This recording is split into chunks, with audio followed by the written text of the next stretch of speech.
আমি আজকে চিকেনের রেসিপি নিয়ে চলে এসেছি। এখানে কেটে রেখেছি আলু, পেঁয়াজ, গোটা গরম মশলা, টমেটো, আদা রসুন ছাড়িয়ে রেখেছি আর কাজু বাদাম।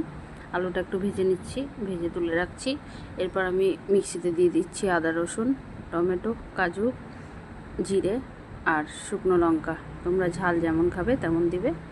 তারপর আমি এটা পেস্ট করে নেব। আর এখানে আলুটা ভেজে তুলে রেখেছি। গোটা গরম মশলা, তেজপাতা তেলে দিয়ে দিলাম। এরপর পেঁয়াজ দিয়ে দিলাম। পেঁয়াজগুলো ব্রাউন কালার করে ভেজে নিচ্ছি। একটু চিনি দিয়ে দিয়েছি। আর মাংসগুলো একটু তেলে দিয়ে নেব পেঁয়াজের ওপর।